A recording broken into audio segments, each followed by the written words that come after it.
Nandito kami ngayon sa Manila Bay. Galing kaming Hagonoy.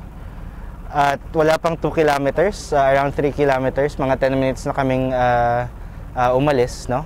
And may nasalubong na agad kaming slicks ng oil. Ngayon nakikita namin na buo-buo ang mga oil na to dito at dito. Actually napapaligid na. Mukhang may dispersal na ng konti, pero marami pa rin mga buo-buong oil. And for now, I think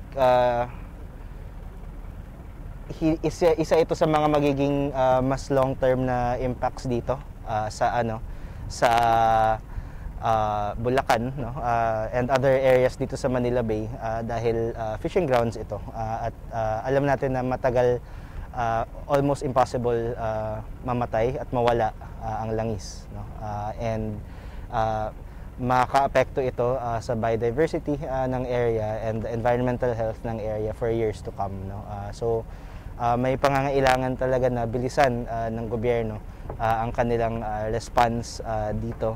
Sabi ng Coast Guard na it will take them a week to fully siphon all the oil, but as we can see here right now, there are already traces of thick black sludge na lumulutang-lutang na, no?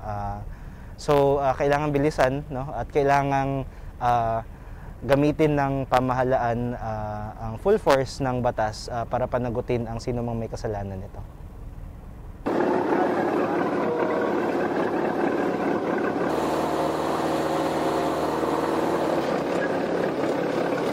Okay, ito maganda dito Orasan po. Kaya ang dalawa nila dito sa start.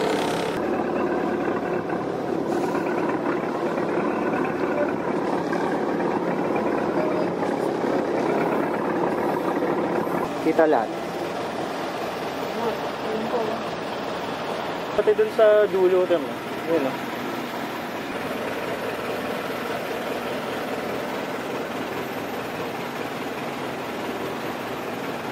Ito nga. Tapos parang nagkukumpul-kumpul siya pero nagbe-break up sa gitna, no?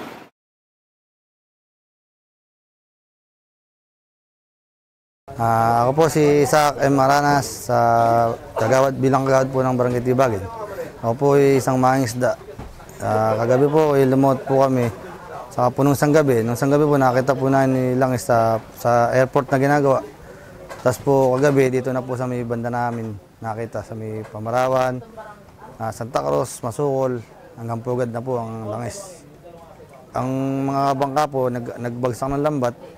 Ngayon po, yung iba, nabutan po ng pagdaitin ng langis, nagkaroon po yung mga lambat ng langis. Kagabi po, wala pong huli, alas 2 gabi na pong walang huli yung mga mangingisda po natin.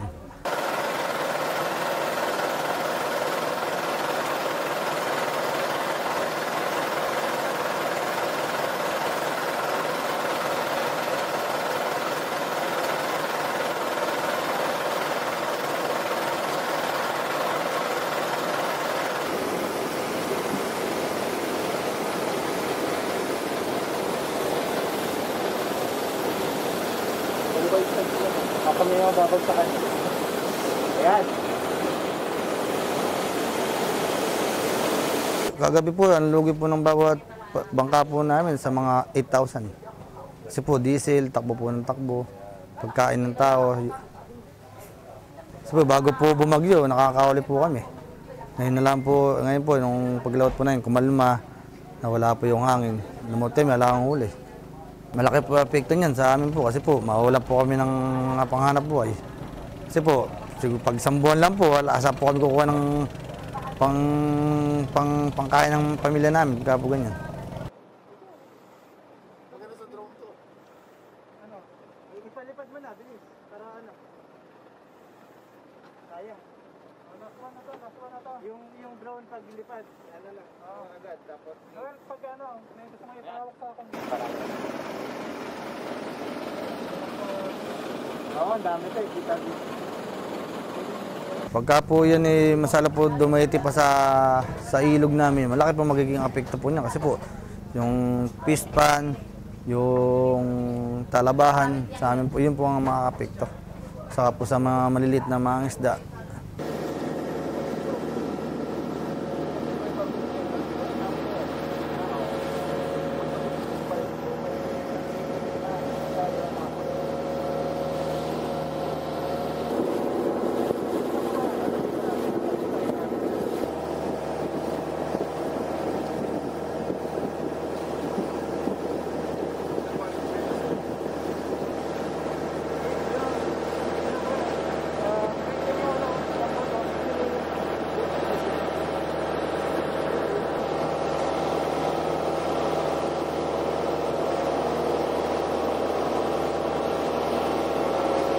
Siguro po, matulungan po niyo siguro po yung mga isda, saka po yung oil spill para magawa na po sana ng paraan na makuha po yung langas na sa dagat para po makapaghanap buhay po kami ng mais at yung pamilya po namin makakain.